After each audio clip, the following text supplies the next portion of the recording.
Méditation de la communauté des disciples du Christ vivant en ce samedi de la 4e semaine de Pâques, année liturgique A. Évangile de Jésus-Christ selon saint Jean, au chapitre 14, les versets 7 à 14. En ce temps-là, Jésus disait à ses disciples, « Puisque vous me connaissez, vous connaîtrez aussi mon Père. Dès maintenant vous le connaissez et vous l'avez vu. » Philippe lui dit, « Seigneur, montre-nous le Père, cela nous suffit. » Jésus lui répond, « Il y a si longtemps que je suis avec vous, et tu ne me connais pas, Philippe? Celui qui m'a vu a vu le Père. Comment peux-tu dire, montre-nous le Père? Tu ne crois donc pas que je suis dans le Père et que le Père est en moi? Les paroles que je vous dis, je ne les dis pas de moi-même. Le Père qui demeure en moi fait ses propres œuvres. Croyez-moi, je suis dans le Père et le Père est en moi. Si vous ne me croyez pas, croyez du moins à cause des œuvres elles-mêmes. Amen, amen, je vous le dis. Celui qui croit en moi fera les œuvres que je fais. Il en fera même de plus grandes, parce que je pars vers le Père, et tout ce que vous demanderez en mon nom, je le ferai, afin que le Père soit glorifié dans le Fils. Quand vous me demanderez quelque chose en mon nom, moi, je le ferai. Acclamons la parole de Dieu. Méditation. Bien-aimés du Seigneur, loué soit Jésus-Christ.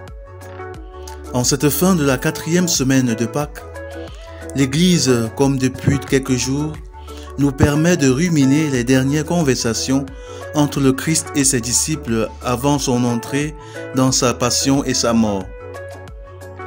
C'est une autre manière d'apprécier la grandeur de la résurrection.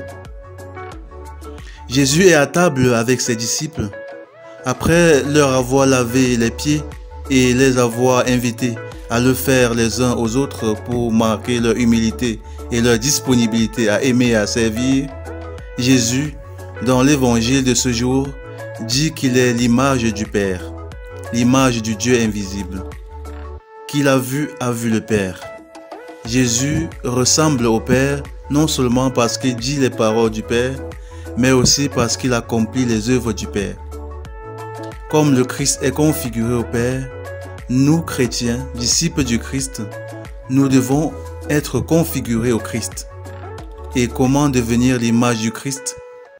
En disant les paroles du Christ et en accomplissant ses œuvres. Le disciple du Christ parle comme le Christ. Et comment parle le Christ? Le Christ parle avec le cœur, il parle avec amour, il parle avec vérité, il ne parle pas avec détour, avec mesquinerie, avec violence, haine et rancœur. Le disciple du Christ est un serviteur.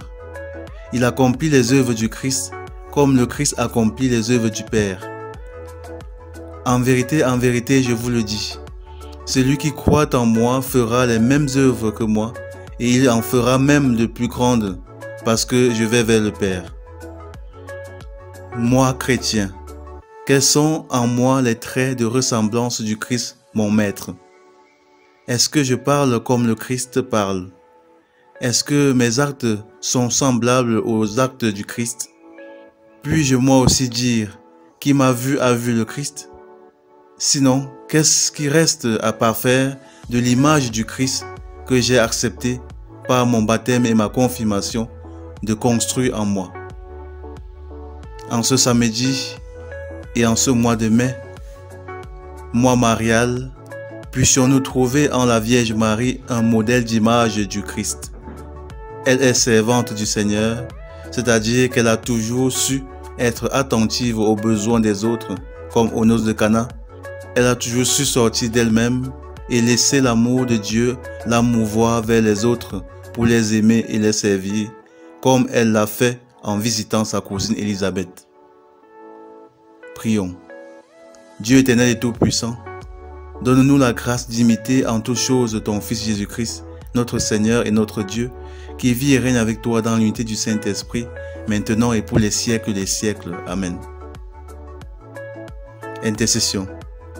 Nous te prions, Seigneur, pour tous les chrétiens qui ont à cœur de se configurer à toi, malgré les difficultés du chemin. Donne-leur la grâce de ne jamais cesser de se battre pour demeurer et grandir dans leur foi en toi. Vierge Marie, intercède pour nous. Exercice spirituel. Méditons sur notre devenir chrétien. Identifions et corrigeons ce qui est marque de dissemblance entre le Christ et nous. Loué soit Jésus-Christ.